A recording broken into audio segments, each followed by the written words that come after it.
하나님 여호와께서 행하신 말씀과 행위를 근거해서 생겨난 종교라고 할 수가 있습니다. 따라서 그들은 기억을 잘해야 됩니다. 기억할 때만 하나님이 어떤 분이신지 신적인 지식을 획득할 수 있고, 또한 경건을 유지하고 확신과 위로와 호소할 수 있는 근거를 찾을 수 있기 때문에 그렇습니다. 유대인들이 기억해야 될 것 중에 가장 중요한 기억이 바로 모세가 시내산에서 하나님과 계약을 맺었다는 것입니다. 그 이후로 나는 내 하나님이 되었고 너희들은 내 백성이 되었다는 이런 언약 체결 공식 문구가 많이 유통되게 된 것입니다. 다른 건 잊어도 되지만 언약을 맺었다, 모세가 시내산에서 하나님과 언약을 맺었다는 것만큼은 절대 잊으면 안 된다는 것입니다. 만약에 이스라엘 민족이 이 언약 체결을 잊어버리게 된다면요, 그들은 민족 정체성의 위기를 갖게 될 것이고 별 볼 일 없는 민족이기 때문에 곧바로 공중 분해될 수밖에 없는 것입니다. 그래서 유대인들은 기억을 강조합니다. 어떻게든지 하나님께서 하신 일, 하나님이 하신 말씀을 기억하려고 노력한다는 것입니다. 그 중에 이 기억과 관련해서 가장 중요한 행사 중에 하나가 언약 갱신 축제입니다.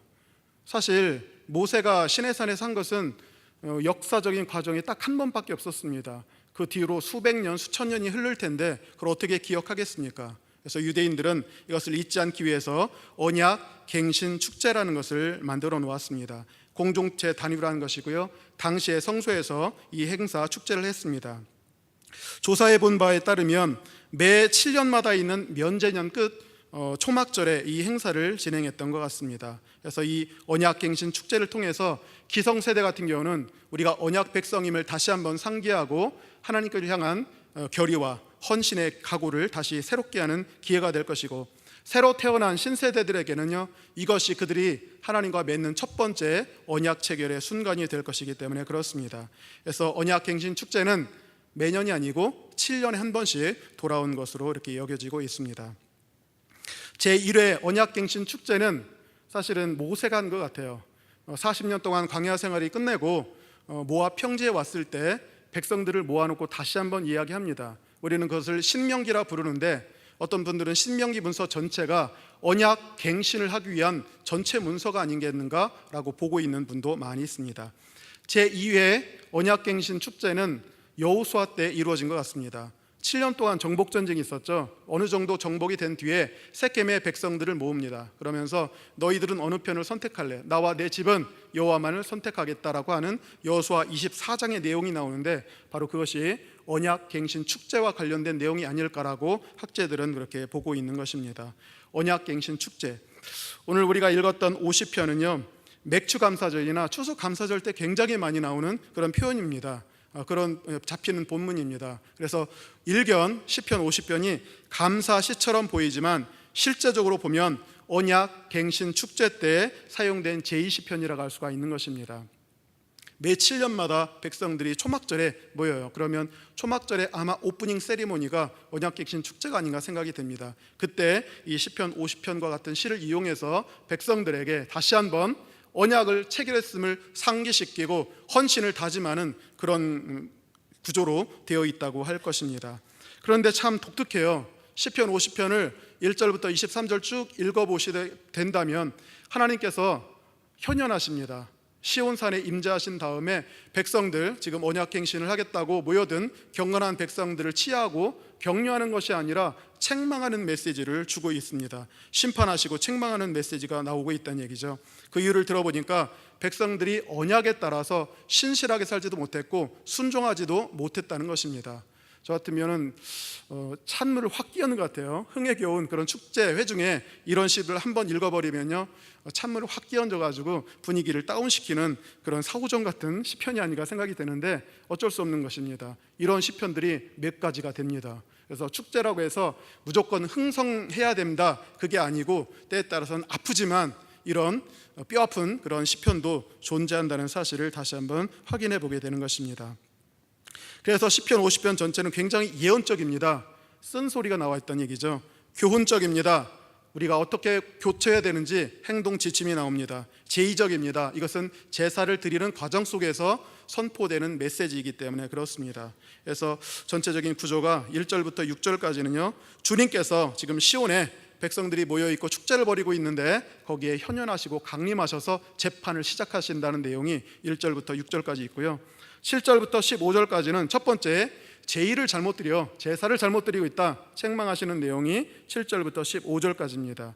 16절부터 21절까지는 너희들의 생활 영역, 삶의 영역에서도 언약답게, 언약 백성답게 살지 못하고 있다면서 두 번째 책망을 하십니다. 마지막 22절과 23절에서는 앞에 했던 그 메시지를 요약하면서 경고하고 약속해 주는 그런 패턴으로 되어 있습니다. 7월 달의 주제가 순종이죠. 저는 그래서 설교의 제목을 언약과 순종으로 했고요. 왜 우리가 순종해야 됩니까? 언약 백성이 되었기 때문에 순종하는 거예요. 언약에 규정되어 있는 대로 우리가 순종해야 되는 것입니다. 그런데 정말로 이스라엘 백성들이 순종하지 못했을까요? 근데 읽어보시면 그렇지 않아요. 지금 모여있는 백성들이 참 순종 잘하는 백성이에요. 재물 빠짐없이 잘합니다. 그리고 생활 영역에서도 쉐마 이스라엘 항상 율법을 암송하고 있고 그 다음에 율법대로 살려고 하는 것 같이 보이기 때문에 그렇습니다. 그러나 순종은 순종이지만 하나님이 원하시는 순종은 아닌 듯합니다. 그래서 저는 시편 이 50편을 통해서 옛 언약 체제하에서, 구약이죠, 구약 체제하에서 하나님이 정말로 원하시는 순종이 어떤 단계인지를 보고자 합니다. 그리고 오늘 살아가는 우리 기독교인들에게 어떤 삶의 자세를 또한 이어받을 수 있는지를 여러분과 함께 나눠보고자 합니다. 일단 간단하게나마 살펴보도록 하겠습니다. 먼저 서론 부분이라고 할 수 있는 부분이요, 1절부터 6절인데 제가 혼자 봉독해 올리도록 하겠습니다. 1절부터 6절입니다. 전능하신 이 여호와 하나님께서 말씀하사 해 돋는 데서부터 지는 데까지 세상을 부르셨도다. 온전히 아름다운 시온에서 하나님이 빛을 비추셨도다. 우리 하나님이 오사 잠잠하지 아니하시니 그 앞에는 삼키는 불이 있고 그 사방에는 광풍이 불리로다. 하나님이 자기의 백성을 판결하시려고 위 하늘과 아래 땅에 선포하여 이르시되 나의 성도들을 내 앞에 모으라. 그들은 제사로 나와 언약한 이들이니라 하시도다. 하늘이 그의 공의를 선포하리니 하나님 그는 심판장이시미로다. 셀라라고 그렇게 되어 있습니다. 이게 현현 장면입니다. 그래서 1절부터 6절까지는요 그래서 언약행신 축제에 하나님께서 문학적인 표현을 통해서 현현하신 모습을 보이고 있습니다. 현현이라는 표현을 보시면요, 저도 초기에 이 현현이라는 게 무슨 뜻인가 해가지고 사전을 찾아봤더니 현이란 보이지 않는 하나님이 보일 수 있는, 물리적으로 보일 수 있는 형태로 나타나시는 것을 현이라고 합니다. 신현현 혹은 신현 이렇게까지 표현을 합니다. 그래서 우리가 잘 알고 있는 신현현 현상이 있죠. 바로 모세 때 시내산에서 한번 나타나신 적이 있습니다. 그리고 역사 과정상 나타나신 적이 없습니다. 나타나실 것이 한 번 있는데 그게 언제냐면 우리 예수님께서 재림하실 때 현현하실 것입니다. 그러니까 처음에 시작 시내산, 그리고 마지막에 공중 재림하시는 예수님 때 신현현 현상이 있을 텐데 그 중간에는 없어요. 근데 가끔 가다가 우리 예언서를 보게 되면 이렇게 현현 현상이 많이 보이거든요. 그것은 문학적인 표현입니다. 그래서 우리는 시내산에서 나타나셨던 그 하나님의 모습 그대로 문학적으로 채용하면서 하나님이 이 영적인 세계에서 임재하셔서 너희들에게 말씀해 주신다라고 할 때 이런 표현을 사용하고 있다는 것입니다.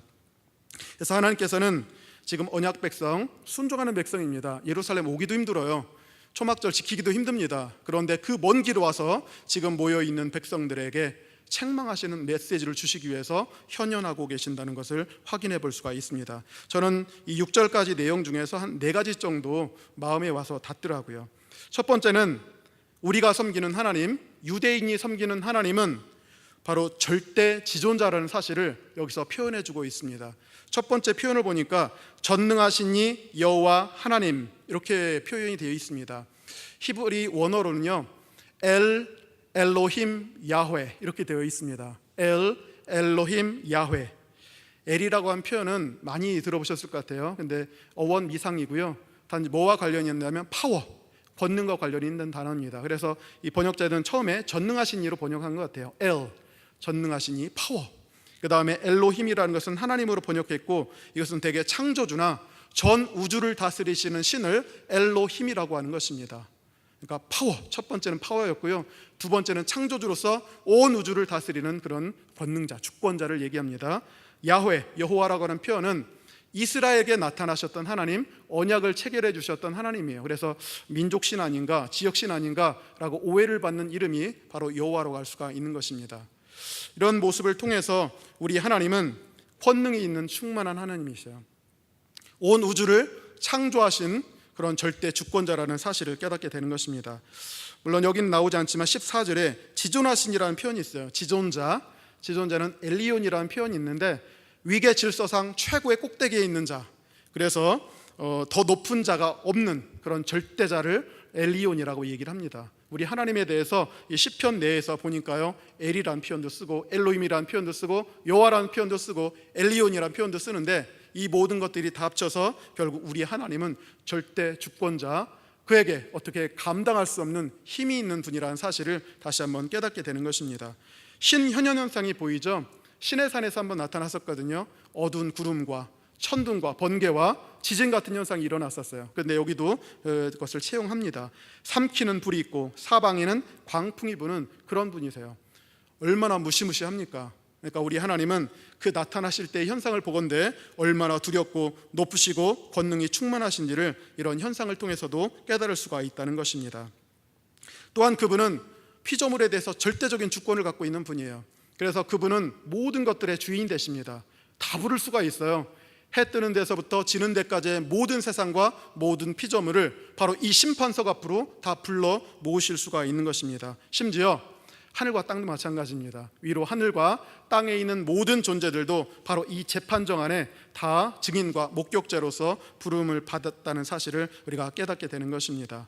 그래서 저는 이 모습을 보면서요, 엘로힘, 여호와, 엘리온, 그리고 광풍과 불을 동반하시고 온 세상을 다 불러 모을 수 있는 그런 자격이 있는 분, 바로 그분이 절대 유일하신 하나님이시라는 사실을 다시 한번 깨닫게 되는 것입니다. 그래서 여러분들은 하나님을 떠나서 다른 데서 구원과 위로를 얻으려고 생각하지 마시기 바랍니다. 하나님 피할 수가 없어요. 하나님의 그 권능에서 벗어날 길이 없는 것입니다. 그래서 우리가 하나님에서 벗어날 수 있는 길이 있는데 바로 그분의 품 안에 달려드는 것밖에 피할 길이 없다는 사실을 깨달으시기 바랍니다. 하나님만이 절대적이기 때문에 우리 인생 문제의 모든 열쇠와 해결의 열쇠를 쥐고 계신 그런 분이시고요, 그분은 못하실 일이 없다는 얘기예요. 지금 묘사된 거 가만히 보니까 심판석에 올라오시는 과정이지만 그것을 역으로 뒤집으면 우리를 도우시려고 작정만 하신다면 얼마나 큰 권능으로 우리를 구원하시고 위로해 주실지를 다시 한번 깨닫게 되는 그런 표현이라고 할 수가 있는 것입니다. 두 번째는요, 이 모습 속에서 우리는 하나님께서 때로는 침묵하세요. 그러나 때로는 말씀하시는 하나님이심을 우리가 확인해 볼 수가 있는 것입니다. 항상 하나님이 침묵하시지 않습니다. 항상 말씀하시지도 않아요. 때로는 침묵하셨다가 때로는 말씀하십니다. 그래서 우리는 이 두 가지 신학적인 것을 잘 균형을 이루어야 된다는 것입니다. 그러나 대부분의 경우는 하나님이 침묵하시는 경우가 많죠. 3절에 보니까 잠잠하지 아니하신다. 지금부터는, 그러니까 그동안 잠잠하셨다는 얘기고요. 21절에 보니까 내가 그동안 잠잠하였더니라는 표현이 있습니다. 그래서 우리 하나님은 때때로 우리 가운데 잠잠해서 우리에게 영혼의 밤을 주시는 경우가 있겠구나 하는 생각을 하게 돼요. 그러나 우리 하나님은요, 때때로 말씀하시는 분이라는 사실입니다. 우상은 입이 있어도 말하지 못하지만 우리 하나님은 살아계시기 때문에 우리에게 꼭 필요한 말씀을 들려주신다는 것입니다. 그래서 그분이 때로 나타나셔서요, 심판과 책망의 말을 주신다 할지라도 그것을 달게 받아야 된다는 것입니다. 영적 기갈이라는 말이 있죠. 우리가 왜 영적 기갈에 시달리게 되는가? 꼭 필요한 때, 받아야 되는 때 우리가 말씀을 받지 못한다면 그게 영적인 기갈 현상이 되는 것입니다. 그래서 우리 하나님께서 나타나셔서 어떤 형태든지 나타나셔서 말씀하시는 때가 있는데 바로 그때는 우리가 그 말씀을 경청하고 순종해야 된다는 것입니다. 이와 같이 하나님은 우리를 봐가면서 때로는 침묵하시고 때로는요, 꼭 필요한 일이 있을 때는 나타나셔서 말씀하시는 하나님이시라는 것입니다. 지혜롭게 병행하셔서 우리 가운데 나타나신다는 얘기죠. 그래서 하나님이 침묵하실 때는요, 여러분이 인내와 오래 참음으로 계셔야 돼요. 이 기간은 바로 영적인 성숙의 기간입니다. 침묵하실 때가 그렇다는 얘기예요. 우리가 나이테를 보게 되면 겨울에는 춥기 때문에요, 촘촘합니다. 아주 시커멓게 돼 있어요. 그리고 단단하게 만들어줍니다. 또 지금 떼약볕에 힘들다고 하시는데 지금 이렇게 무더위 때문에 결국은 습기가 날아가고요, 알곡이 연글게 되는 것이거든요. 저는 하나님의 침묵의 기간이 바로 이와 똑같다고 생각합니다. 하나님이 왜 침묵하시는가? 바로 우리로 하여금 영적인 성숙과 연결게 하기 위한 것이라는 얘기죠. 그러면 하나님의 말씀이 들리지 않는다? 그렇다면 여러분 인내하시면서 내면을 돌아보시고 연결게 성숙하게 하셔야 된다는 얘기예요. 하나님이 말씀하실 때는 우리가 온전한 순종과 경청으로 주님께 나아가야 된다는 것입니다. 그래서 우리 하나님은 때로 침묵하시지만 때로 필요할 때는 언약갱신 축제를 할지라도 나타나셔서 말씀하시는 하나님이시라는 사실을 다시 한번 깨달으시기 바랍니다. 세 번째는요, 우리 하나님께서는 만나볼 수가 있는 곳이 있어요. 바로 시온이라는 곳입니다. 그래서 이게 얼마나 우리에게 유익한 일인지 몰라요. 우상 숭배하는 자들, 하나님을 알지 못하는 자들은 나름대로 신을 찾습니다. 산으로 들러다녀요. 그러나 하나님을 만나보지 못합니다. 그런데 하나님께서는 이스라엘 백성에게요, 주님을 만날 수 있는 곳을 지정해 놓으셨어요. 그것이 바로 시온이라고 할 수가 있는 것입니다. 그래서 하나님이 시온을 결정하시고 자신의 처소와 보좌를 놓을 곳으로 정했다는 것이 유대인들에게 그리고 우리에게 얼마나 큰 축복인지 모른다는 것입니다. 예전에 시내산에서 나타나셨는데 성막과 함께 지금은 시온산으로 오셨어요. 시내산에 계시던 하나님이 시온에 계십니다. 그래서 유대 백성들은 멀리 갈 필요가 없습니다. 먼 데 가서 하나님 찾을 필요가 없는 것이고요, 바로 그들 한가운데 있는 백성 사이에 있는 하나님을 찾으러 가면 된다는 얘기죠. 그래서 우리 하나님을 임마누엘이라고 하지 않습니까? 우리와 함께 계시는 하나님, 언제나 찾아뵙고 그분의 말씀 듣고 경배할 수 있는 그 하나님, 바로 시온에 계신 하나님이라는 사실을 깨닫게 된다는 것입니다. 그래서 우리는 다른 데 갈 필요 없어요. 구약 백성은 시온으로 가면 됐죠. 근데 우리는 바로 성경 말씀에 하나님이 계십니다. 그리고 두세 사람이 예수님 이름을 고백하는 그 장소에 있습니다. 그리고 성령 안에 하나님이 계십니다. 그래서 우리 가운데 주님이 계신 곳을 알려주시면서 주님과의 교제를 이루도록 허락해 주시는 것입니다. 여기 보니까요, 2절에 보니까 온전히 아름다운 시온이라고 이렇게 표현이 되어 있습니다. 온전히 아름답다.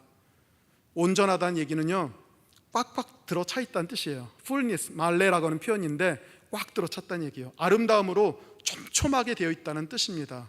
왜 시온이 이렇게 아름다움으로 꽉 차 있느냐면요, 바로 거기에 주님께서 백성을 만나고자 거처를 삼으시고 거기 계시기 때문에 그렇다는 얘기입니다. 하나님이 시온에 계시다면 그 시온이 바로 온전한 아름다움인 얘기죠.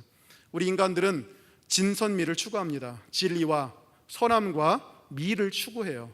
근데 진선미가 어디서 나오겠습니까? 하나님으로부터 나오는 것입니다. 하나님이 시온에 계시기 때문에 시온이 바로 온전한 아름다움을 갖고 있다는 것입니다. 그래서 우리는 이 표현을 통해 보면서 하나님이 우리 가운데 계시고 거기서부터 온전한 아름다움을 드러내 주시고 있구나 하는 사실을 깨닫게 되는 것입니다. 영상 하나 보여주세요. 학교 다닐 적에 저 서울대 표시거든요. 서울대 표시가 있는데 저 마크입니다. 중간에 뭐라고 표시되어 있죠? 라틴어로 베리타스 룩스 메아라고 되어 있습니다. 교수님들이 그러더라고요. 서울대 저 마크를 만들 적에 외국에 있는 학교 거 본따 가지고 만들었다고. 알고 보니까 하버드 대학교 거더라고요. 오른쪽에 있는 것이 하버드 대학교인데요, 베리타스라고 되어 있죠. 베리타스는 바로 진리라는 뜻입니다. 근데 원래 하버드 대학교가 왜 생기게 되었냐면 신학 연구와 목회자 양성을 위해서 지어졌습니다. 지금은 뭐 그렇게 그 기능이 약하지만 원래는 신학 연구였어요. 하나님에 대해서 연구하고 신학생들을 길러내겠다는 그 취지로 만든 것이기 때문에 진리라는 말을 써도 되는 것입니다. 진리, 베리타스. 그걸 갖고 서울대학에서요 만들면서 응용했습니다. 베리타스 룩스 메아라고 오른쪽 이렇게 돼 있는데요, 진리는 빛, 나의 빛 이렇게 돼 있다는 얘기죠. 그래서 얘기를 했는데 사실은 저렇게 표현하면 안 되는 것이죠. 진선미, 진리는 누구에게만 있습니까? 하나님께만 있는 거예요. 선은요, 하나님께만 있습니다. 미는요, 온전한 아름다움도 주님께만 있다는 것입니다. 그래서 저런 표현을 쓰려면 적어도 하나님과 관계되어 있는 곳에서 써야 되는데 저렇게 쓰는 것을 저기 확인해 볼 수가 있는 것입니다. 여하튼 간에 2절에 우리 하나님이 바로 시온에 계시고, 시온에 계시기로 작정하셨고 그분이 계시기 때문에 여기는 온전한 아름다움이 충만한 곳입니다. 여기서 빛을 비출 수가 있는 것입니다. 생명의 빛, 진리의 빛을 비출 수가 있어서 결국은 어둠 가운데 빠져있는 모든 사람들을 다 비출 수가 있다는 얘기예요. 성경에서 빛은 대개 생명과 진리와 질서를 표현하고 어둠은 죽음과 거짓과 혼돈을 얘기합니다. 하나님 없으면요 우리는 어둠 속에 빠져버립니다. 그래서 우리는 죽음과 거짓과 혼돈 속에 빠져 있어요. 이게 바로 어둠입니다. 이것을 몰아낼 수 있는 유일한 분이 바로 하나님이시라는 얘기죠. 그 하나님이 바로 시온에 계시면서 진리의 빛을 비춰주셔요. 모든 어둠을 다 몰아내어 주신다는 것입니다.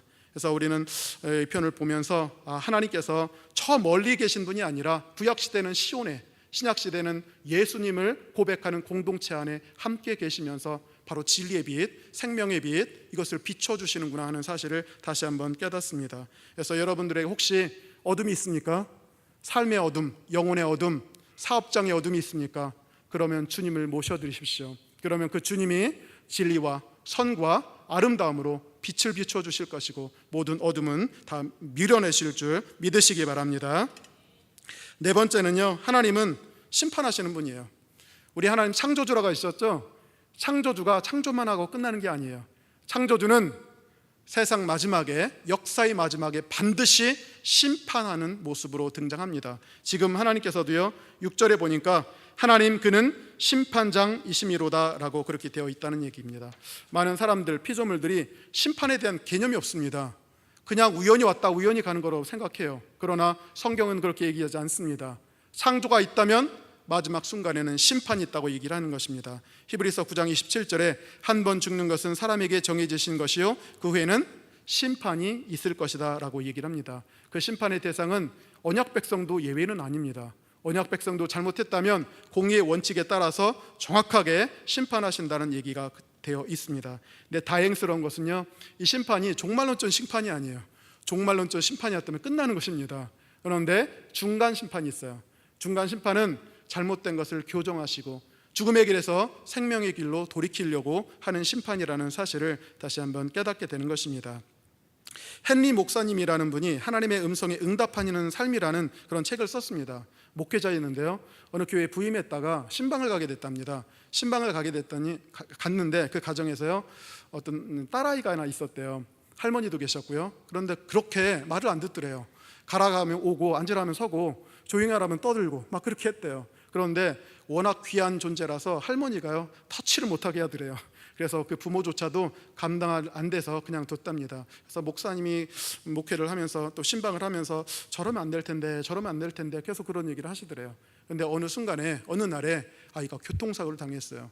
얘기를 들어보니까 아이들이 문을 열고요, 밖으로 나가더래요. 차가 쌩쌩 달리는데, 그러니까 엄마가 당연히 불렀겠죠. 야, 그러지 말고 이리 와 라고 했더니요, 애가 어떻게 하겠어요? 가라 가면 오고 오라 가면 가니까 그냥 가버렸대요. 그래서 트럭에 쳤답니다. 그래서 그 장례식장에 들어가서 그 비통한 장례식을 치르면서 깨닫게 되는 것이 있대요. 목회자란 결국은 중간 심판을 해야 된다. 하나님의 그런 대리자로서 잘못된 길로 가고 있다면 반드시 올바른 길로 걸어가게 하는 것이 목회자의 사명이 아닌가. 내가 왜 그때 좀 더 강하게 얘기하지 못했던가, 큰 마음의 어떤 가책이 있었다고 얘기를 하는 것입니다. 하나님도 지금 나타나셨는데요, 심판을 오르셨어요. 그런데 이게 종말론적인 심판이 아니라 다행입니다. 중간 심판이에요. 우리를 교정하시려고, 우리를 생명의 길로 돌리시려고 하는 심판의 모습을 보이고 있다는 것입니다. 혹시 여러분도 중간 심판당하고 있는 분이 있습니까? 하나님께 책망과 또한 책망을 받고 있는 분이 있습니까? 감사하시기 바랍니다. 왜냐하면 종말 심판이 오면 그 순간은 끝이기 때문에 그렇습니다. 악인에게는 중간 심판 없이 종말론적인 심판만이 있습니다. 그때는 이미 늦은 것이고 땅을 치고 후회해봤자 소용이 없다는 얘기죠. 근데 우리 하나님은 우리를 너무나 사랑하셔서 중간 심판이라는 걸 하십니다. 지금처럼요.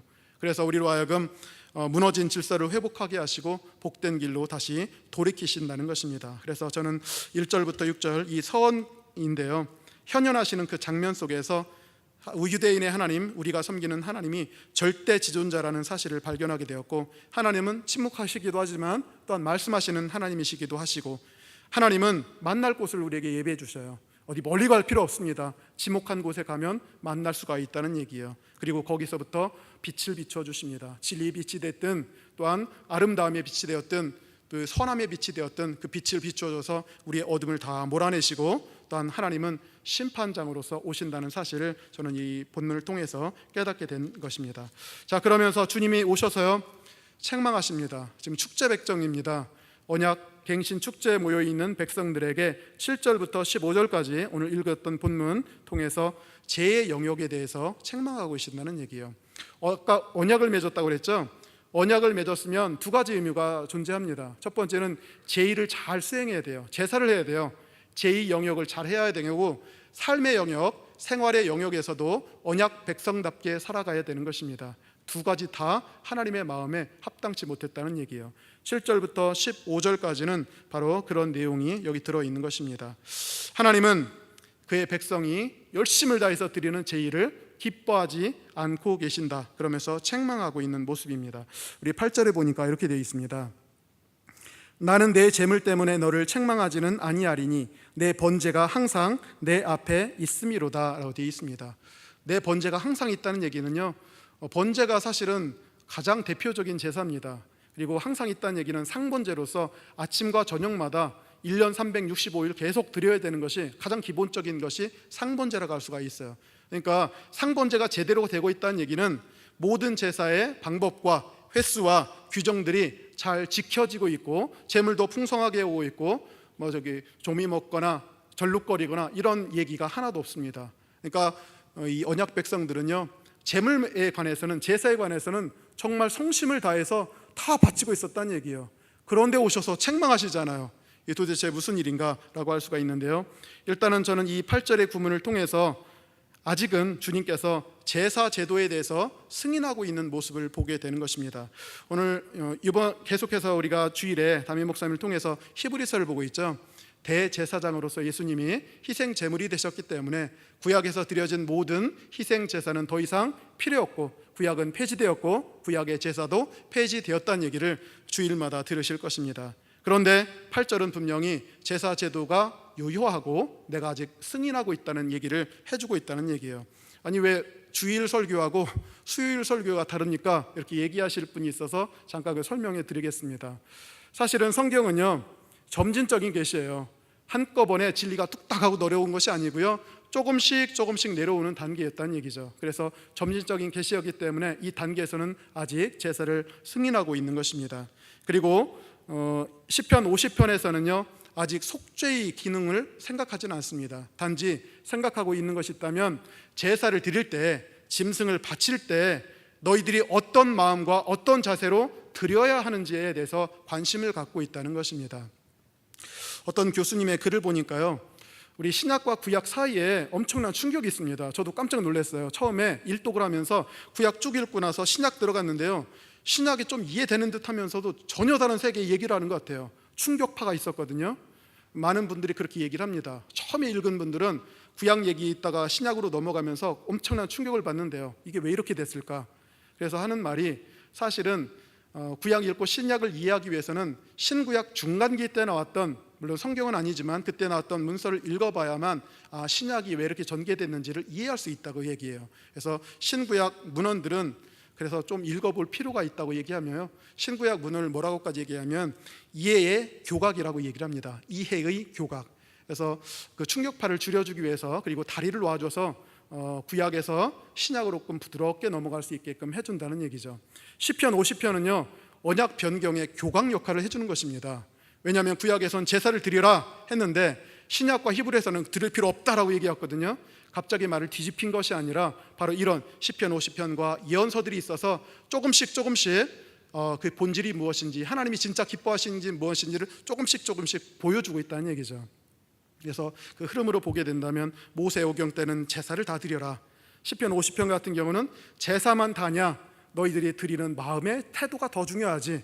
그래서 예언서를 보게 되면 그게 중요하냐, 사회적인 정의가 더 중요한 것이지 라고 하면서 결국은 마지막에 예수님이 오셔서 이제 더 이상 제사 드릴 필요가 없다고 하면서 교각 역할을 해주는 것이기 때문에 그렇습니다. 그래서 주일 설교하고 수요일 설교가 다른 게 아닙니다. 그래서 아직 중간 단계의 역할을 하기 때문에 그런 말씀을 해주신 거고요, 시편 50편은 아직은 제물제사, 희생제사는 인정하고 있는 것을 우리가 확인해 볼 수가 있는 것입니다. 그러면서 하나님이 왜 이렇게 심판의 말씀을 하시는 걸까요? 잘 드립니다. 예배 잘 써가고요, 제사 잘 드리고 있는데 왜 그렇게 하고 있는가? 바로 그 백성들이 제사 제도를 오해하고 있었기 때문에 그렇다는 얘기예요. 어떤 오해가 있는가? 바로 9절에 나와 있습니다.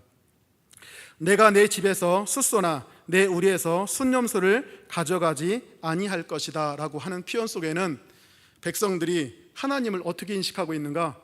하나님 보니까 율법에 이것도 바치고 저것도 바치고 굉장히 많이 바치래 라고 하면서 하나님을 탐욕스럽게 여기는 그런 게 들어있는 것 같습니다. 그래서 하나님이 탐욕적이고 강탈적인 이미지가 있는 것처럼 여기고 있어요. 동사 가져가지 않는다는 것은 라카흐라는 단어로서요 빼앗는다는 뜻입니다.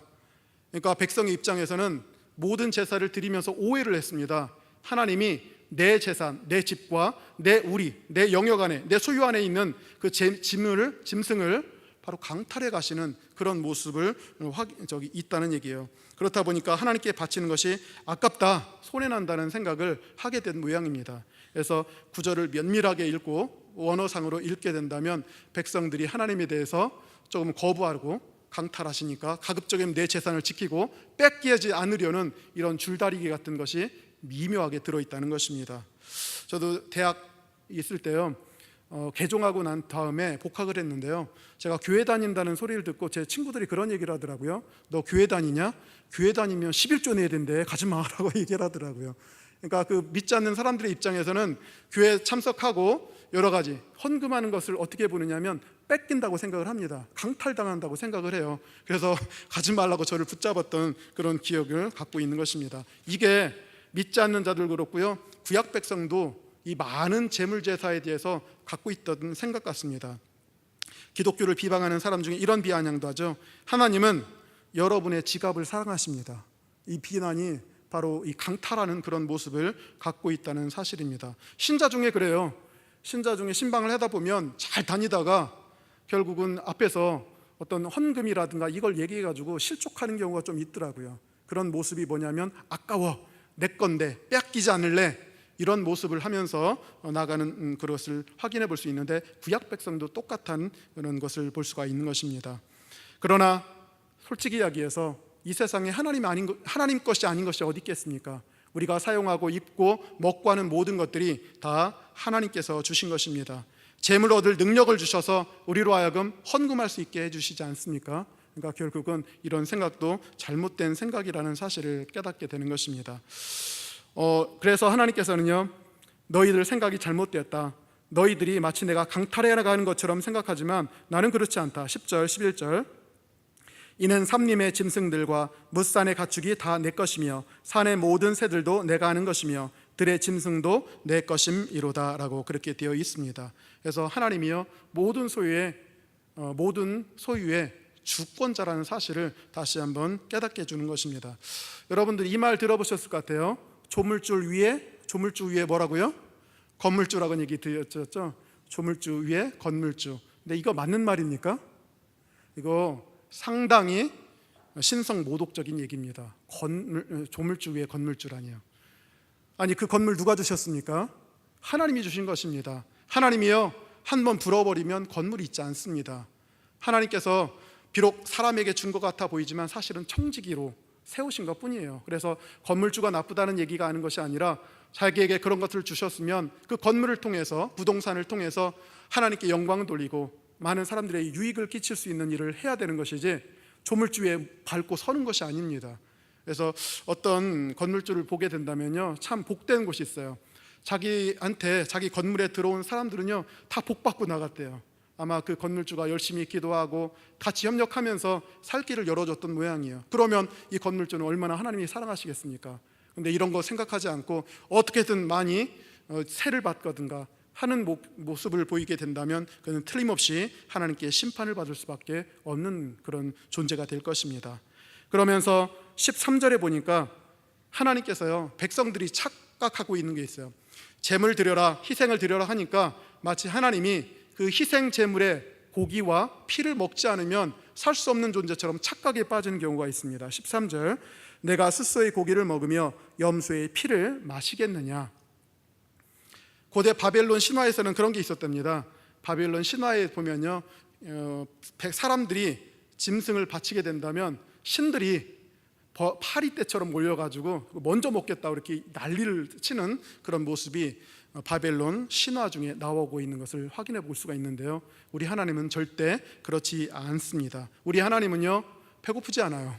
우리 하나님은 굶주리지 않고 목마르지도 않는 분입니다. 우리 하나님은 자존적이고 자립적이고 자충족적인 그런 분이시기 때문에 결코 너희들한테 재물 요구했다 해서 내가 그 고기를 먹고 피를 마시는 것이 아니라는 사실을 깨닫게 되는 것입니다.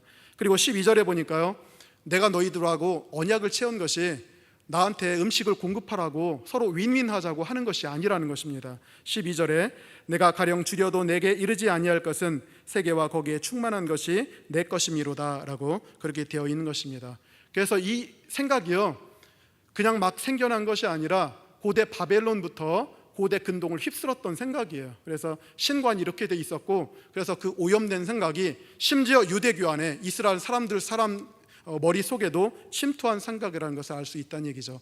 왜 우리를 고르셨을까? 왜 우리와 언약을 체결했을까? 하나님은 고기가 필요해, 그 피가 필요해. 그러면 바칠 자가 필요하니까 우리한테 해주신 거야. 그러니까 우리는 열심을 다해서 짐승을 바치고, 그분은 우리에게 피를 주시고 안보를 주시고 우리에게 복을 주심으로 말미암아 서로 상부상조하자라고 하는 식으로 받아들이는 그런 경향이 많았다는 것을 우리가 알게 해준다는 것입니다. 그런데 하나님은요, 누가 그렇게 표현했듯이 거지가 아닙니다. 물론 조심해서 사용하십시오. 하나님은 거지가 아니고요, 하나님은 자존적인 존재라는 사실을 분명히 깨닫게 돼요. 자, 언약에 제물제사 규정을 줬더니만 뜻밖의 이렇게 생각해요. 그러니까 어린아들 앞에서는 찬물도 못 마신다고 하죠. 그래서 제물제도를 딱 줬더니만 이렇게까지 생각할 수가 있는 거구나 라고 할 수가 있는 것이에요. 그러니까 그들은요, 어떻게든지 제물만 드리려고 했어요. 제물만 드려서 주님이 배고픔만 면하게 하고 목마름만 면하게 한다면 피를 주실 거야, 우리에게 복을 주실 거야 하면서 결국은 그렇게 했다는 얘기죠. 이런 제사 하나님이 정말 받으시겠습니까? 절대 받을 수가 없는 것이죠. 이것은 하나님을 능멸하는 것입니다. 그러니까 겉보기에는 참 잘 순종하고 있어요. 제물 참 끊어지지 않습니다. 상번제 잘 드리고 있고요, 때마다 절기마다 희생제사를 다 끌어오고 있어요. 그런데 하나님은 하나도 받을 수가 없다는 얘기예요. 그래서 이 책망하시는 내용인데 바로 14절과 15절을 통해서 내가 진짜 원하는 게 무엇인지 아냐, 모세의 언약을 통해서 제물제도를 통해서 내가 원하는 바는 바로 14절과 15절이었다는 얘기를 하시는 것입니다. 감사로 하나님께 제사를 드리며 지존하신 이에게 내 소원을 갚으며 환난 날에 나를 부르라. 내가 너를 건지리니 내가 나를 영화롭게 하리로다 라고 되어 있습니다. 뭐로 제사를 드리라고요? 감사로 제사를 드리라. 감사로 제사를 드리라는 것입니다.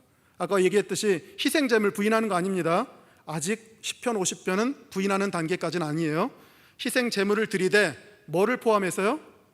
감사를 포함해서. 아니, 제물보다 감사예요. 제물 위에 감사고요, 그리고 제물과 함께 감사를 드리라는 것입니다. 그래서 이게 제사를 드리는 모든 행위에 있어서 정말로 중요한 요소, 그 요소와 요소 간의 사이에 그 우월 차이를 비로소 잡아주신 거예요.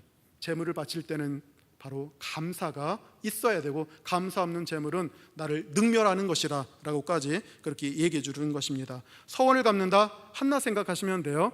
하나님께 그리고 하기 전에 감사는요, 가만히 생각했다면 여러분 한번 생각해 보십시오. 감사한다는 게 어떤 마음의 자세일까요? 하나님 감사합니다. 하나님 나에게 가정을 주셔서, 건강을 주셔서, 자녀를 주셔서, 직장을 주셔서 감사합니다 라고 이렇게 감사로 예배를 드린다는 것은 결국 하나님에 대한 절대 겸손입니다. 내 힘으로 살 수 없다는 것이에요. 지금까지도 그래왔고 앞으로도 그럴 것입니다. 하나님께 대한 절대적 겸손이 감사에 들어있는 것이고요, 하나님께 대한 절대 순종과 절대 의존이에요. 내 힘으로 살 수 없습니다. 이 감사라는 말 속에는 바로 그런 뉘앙스가 들어있는 것 같아요. 그래서 나의 삶을 주님과 분리된 것이 아니라 완전히 하나님 안에 밀착시켜버리는 것입니다. 그리고 사실 감사를 드린다는 것은 내 자신을 드리는 것과 동일합니다. 그러니까 우리는 짐승을 바치지만, 짐승을 바치는 형식을 띠고 있지만 사실은 뭐를 바치는 겁니까? 내 자신을 바치는 거예요. 절대 겸손, 절대 순종, 절대 의존. 하나님 없으면 못 삽니다, 하나님께서 해주셨습니다 라는 자기를 드림이 반드시 필요하다는 것입니다. 또 서원을 갚는다는 것도 비슷하죠. 한나처럼 아들을 주시면 서원을 갚겠다 했는데 바로 그런 서원을 갚는 행동을 통해서 하나님께 감사드리고 있는 모습을 보여주고 있는 것입니다. 더 중요한 거 바로 15절이죠. 환난 날에 나를 부르라. 내가 너를 건지리니 내가 나를 영화롭게 하리로다 라고 되어 있습니다. 바로 이걸 원하신 것 같아요. 환난 날에 부릅니다. 우리는 환난에 빠집니다. 자기 힘으로 안 됩니다. 하늘을 바라보면서 하나님께 간절히 기도합니다. 그러면 그 기도를 듣고 하나님께서 응답해 주셔서 우리를 건져내십니다. 기적적인 방법으로 건져내 주시면 우리가 하나님 앞에 제물을 끌고 와서 그 제물을 드리면서 하나님께 감사할 수 있다는 얘기예요. 그게 바로 하나님이 원하셨던 본질적인 희생 제도의 취지라는 것입니다.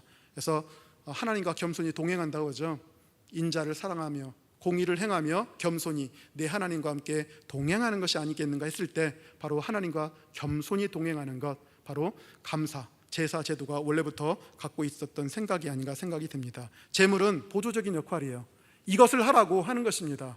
형식 없이 그냥 하기 힘드니까 제물을 갖고 와서 이렇게 하라는 얘기를 주시는 것 같아요.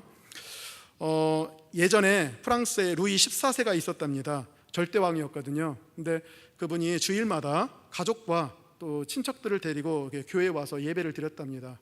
성당에 와서 예배를 드렸는데요, 사람들이 미어 터졌대요. 수많은 대신들이 왔고요, 수많은 사람들이 꽉꽉 찼습니다. 그런데 대주교였던 푸넬로는요, 이 모습이 탐탁지가 않았어요. 왜냐하면 그 예배 드림이 하나님이 기뻐하실 것 같지 않았기 때문에 그렇습니다. 그래서 하루는 이런 광고를 했대요. 다음 주일에는 루이 14세께서 바쁜 일이 있어서 교회에 못 오십니다. 광고를 했대요. 그 다음 주 어떻게 됐을까요? 텅텅 비었어요. 그런데 마침 루이 14세가 오게 된 거예요. 깜짝 놀랐습니다. 아니, 여기 성당이 왜 이렇게 비어 있는 거야? 그랬더니 대주교가 얘기했어요. 사실은 제가 정말로 하나님을 위해서 예배 드린 자가 몇 명인지 보고 싶어서 거짓으로 광고를 했습니다. 왕 못 오신다고 했습니다. 이게 바로 실상입니다 라고 했던 얘기예요. 자, 하나님의 입장에서 한번 생각해 보십시오. 꽉꽉 들어찹니다. 제사 잘 드립니다. 그러나 하나님이 정말 기뻐하실까요? 그들이 왜 왔습니까? 왕 한번 보자고, 왕의 눈에 선하게 보이고자 그렇게 왔던 것 뿐이에요. 하나님하고 상관없는 것입니다.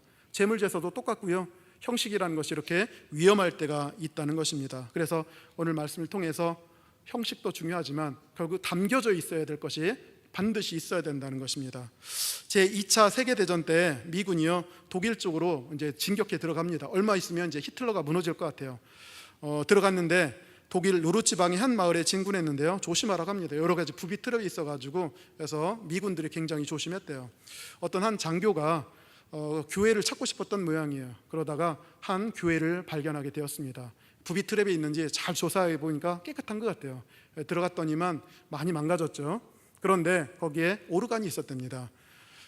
그 사람은 자기가 예전에 미국에 있을 때요, 오르간 반주자였대요. 그래서 조금 오르간을 쳤었는데 전쟁통에 한 번도 하나님께 오르간을 쳐드리질 못했던 것 같아요. 그래서 먼지를 탁 털고요, 앉았는데 마침 악보가 내주는 뭐죠? 루터가 지은 거? 내주는 강한 성이요, 그 악보가 하나 있었대요. 그러니까 뭐 미국인도 좋아하고 사실 독일인도 좋아하는 찬송이라고 합니다. 그래서 홀로 이렇게 딱 그 음악을 치고 있는데요, 갑자기 독일 노 부부가 이렇게 오시더래요. 하면서 봤더니 뭐 위험한 사람 같아 보이진 않아서 얼굴 인사만 했대요. 그랬더니 조용히 뒤에 앉더랍니다. 그 다음에 젊은 부부가 와서 앉아요. 계속해서 독일인들이 와가지고 앉기 시작했는데 나중에 보니까 20명 정도가 되었대요. 그러니까 오랜 전쟁 기간 동안에 예배를 드리지 못했던 거예요. 반주자는 반주를 못했고 또한 예배를 드리고 싶어도 드리지 못하는 그런 상황 가운데 교회에서 아름다운 찬송 소리가 오르간을 통해서 들려나오자 결국은 사실 적군 아니겠습니까? 적 아니겠어요? 그냥 독일 사람들이 미국 장교가 연주하는 그 연주를 듣기 위해서 앉아 있었다는 얘기예요. 그리고 끝나자마자 그 노인 독일 신사가 절뚝거리면서 앞에 오더니 그러더래요. 눈물을 글썽이면서 오 나의 형제요 그러더래요. 이게 바로 참된 예배가 아니겠습니까?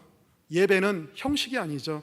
얼마나 사람이 많이 qa 있느냐, 얼마나 도장을 찍었느냐, 이게 중요한 것이 아니라 바로 진짜 하나님만 바라보고 하나님을 경외하고 하나님을 높이는 예배가 참된 예배라는 사실을 우리 가운데 다시 한번 깨닫게 되는 것입니다. 그래서 하나님이 7절부터 15절까지 바로 제물은 참 잘 드리고 있음에도 불구하고 그들에게 책망의 말씀을 하는 것은 정말로 드려야 될 것을 못 드리고 있다는 책망이라는 것입니다. 누가복음 11장 42절에 화 있을진저 너희 바리새인들이여 너희가 박하와 온양과 모든 채소의 11조는 드리되 공의와 하나님께 대한 사랑은 버리는도다. 그러나 이것도 행하고 저것도 버리지 말아야 할지니라 라고 되어 있습니다. 그래서 우리 가운데 너희들이 하는 순종은 그 반쪽짜리야, 그건 온전한 순종이라고 볼 수가 없다. 재물을 드리고 싶거든, 많이 드리고 싶거든 거기에 감사와 통회하는 심령과 하나님께 대한 진정한 사랑을 섞어서 드리라고 하는 그런 메시지를 주고 있는 것입니다. 그래서 여러분들도 형식적으로는 하지 마십시오. 그래서 모든 일을 할 때마다 진심을 담아서 하십시오. 예배를 드리더라도, 기도를 하더라도, 선행을 하더라도, 헌금을 하더라도 거기에는 그저 의무적으로 이렇게 안 하면 저주할 거야가 아니라 이 행위를 통해서 하나님이 기뻐 받으실 만한 그런 행위가 되기를 간절히 축원합니다. 16절부터 21절까지는요, 이게 생활 영역으로 들어왔습니다. 제사 영역도 심판했는데 생활 영역에 들어와서도 너희가 언약 백성답게 생활하지 못했다고 하면서 심판해요. 그런데 굉장히 순종하는 모습을 보였어요. 그런데 하나님 보시면 이것도 진정한 순종이 아니라고 얘기를 하십니다. 16절에 보니까요, 이렇게 되어 있습니다. 악인에게는 하나님이 이르시되 내가 어찌하여 내 율례를 전하며 내 언약을 내 입에 두느냐라고 되어 있어요. 저는 악인이라고 표현하길래 무슨 조폭인 줄 알았습니다. 난봉꾼이고요, 아주 험상궂은 사람인 줄 알았더니 그게 아닙니다. 가만히 봤더니 율례를 전하는 사람이래요. 이거는 세세하게 잘 설명한다, 설교자나 교사 역할을 하는 것입니다. 그리고 내 언약을 내 입에 둔다는 얘기는 말끝마다 쉐마를 암송하고요, 십계명이 줄줄줄 나오는 사람이에요. 그러니까 앞에서 말씀도 가르치고 또한 여러 가지 입에 보니까 용어를 보니까 참 거룩한 용어들이 많이 튀어나오는 사람입니다. 우리는 그런 사람들을 참 경건한 사람이다 라고 부르는데 하나님은 뭐라 불렀어요? 이 악인들아라고 불렀습니다. 이 악인들아라고 불렀어요. 천국에 가면 세 가지 깜짝 놀라는 사실이 있다죠. 올 법한 사람이 안 왔어. 오지 못할 거라고 생각한 사람이 와 있어. 그리고 내가 천국에 가 있어. 이 세 가지라고 하는데, 첫 번째, 올 법한 사람이 안 와 있어요. 겉보기에는 굉장히 의로워요. 그런데 하나님 뭐라고 책망하십니까? 이 악이나라고 책망을 하신다는 것입니다. 왜 그런가 했더니요, 참 쉐마 그 규정에 따라서 매일마다 일어날 때마다 암송을 하고 사람들에게 하나님에 대해서 얘기를 하지만 그 실적인 삶을 보니까 하나님과는 전혀 상관없는 삶을 살았다는 얘기예요. 17절, 내가 교훈을 미워하고 내 말을 내 뒤로 던진다라고 얘기를 하고 있는 것입니다. 마음속에서는 실제로 그렇게 됐다는 얘기죠. 18절부터 20절까지는 7계명, 8계명, 9계명, 간음하지 말고 도둑질하지 말고 거짓 증거하지 말라라는 것이 있는데 실제적으로 이 행동을 다 하는 모습을 보여주고 있습니다. 도둑을 본즉 그와 연합하고 간음하는 자들과 동료가 되며 내 입을 악에게 내어주고 내 혀로 거짓을 꾸미며 앉아서 내 형제를 공박하며 내 어머니의 아들을 비방하는도다라고 그렇게 되어 있다는 얘기죠. 얼마나 형식적입니까? 형식주의, 그리고 의식주의, 외식주의가 여기에 가득 들어있다는 것입니다. 그러니까 겉보기에는 참 경건해요. 그런데 하나님 입장에서는 이게 참된 순종이 아니라고 그렇게 얘기를 한다는 것입니다. 그래서 우리가 예수님의 비유 중에서 회칠한 무덤 비유를 보시면 딱 맞을 것 같아요. 겉보기에는 아주 아름답습니다. 회를 칠해가지고요, 아주 이뻐요. 근데 그 속에 뭐가 있어요? 시체가 있습니다. 더러운 시체. 바로 언약 백성이 그렇다는 얘기예요. 그러면 이 말씀을 통해서 저나 여러분도요, 사실은 마음이 뜨끔하셔야 되는 것 같아요. 우리도 사실은 하나님이 이렇게 책망하시는 악인의 부류에 들은 것이 아닐까라고 그렇게 생각해야 된다는 것입니다. 김원호 장로님이 쓰신 권리 포기라는 책에 보니까요, 어떤 목사님에 대한 얘기가 들어 있습니다. 그 목사님은 목회자 DTS를 받은 뒤에 울산에다가 개척교회를 내셨던 모양이에요. 열심을 다했답니다. 그래서 성도들이 이제 많이 모여들기 시작했어요. 커지니까 전도사님을 한 명 청빙을 해가지고 같이 목회를 하게 되었답니다. 많이 커졌는데요, 어느 날 갑자기 주일 설교를 하려고 강대상에 딱 올라갔더니 성도들이 텅 비어 있었대요. 깜짝 놀라서 물어봤더니 그 전도사님이 사람들을 데리고 개척하러 나갔대요. 그래서 깜짝 놀랐답니다. 그래서 그것 때문에 얼마나 분노하고 스트레스 받았는지 병원에 입원했대요. 간까지 막 상하게 됐대요. 병원에서 얼마나 울부짖었겠습니까? 하나님, 이럴 수가 있습니까? 저 전도사를 믿었는데 나를 이렇게 배신할 수가 있습니까? 하면서 막 기도를 했대요. 그랬더니 하나님께서 하시는 말씀이 그렇대요. 야, 그 전도사 잘못이 아니다. 사실은 네가 설교한 대로 살질 못하는 바람에 회중들이 상당히 고민하고 있었다. 갈팡질팡하다가 결국은 그 기회를 봐가지고 그 전도사와 함께 따라간 것이다. 쫓아낸 것은 전도사가 아니라 바로 너 때문이었다라고 얘기를 하십니다. 그러니까 하나님께서는요, 앞에서는 설교 잘 전합니다. 도덕적이고 윤리적인 내용 잘 많이 해요. 근데 실제적인 삶이 안 되니까 성도들이 고민하고 있었던 것 같아요. 기회가 돼서 결국은 같이 나갔다는 얘기하면서 하나님께서 그 모습을 보여주시고 있다는 얘기죠. 그 모습을 보면서 바로 이 모습이 아닌가, 구약의 언약 갱신 축제 나왔던 그 백성이나 바로 지금의 목회자나 심지어 우리 자신의 모습이 이와 같은 것이 아닌가 생각을 해볼 수가 있는 것입니다. 그러면서 우리는 하나님의 참 본질적인 뜻에 따라서 순종하면서 나가야 된다는 사실을 다시 한번 깨닫게 되는 것입니다. 22절과 23절 마지막 결론 부분인데요, 22절에 하나님을 잊어버린 너희여 라고 되어 있습니다. 하나님을 잊다니, 지금 언약 갱신 축제에서 수백 킬로 해가지고 지금 예루살렘에 와 있는데 하나님을 잊었다니요.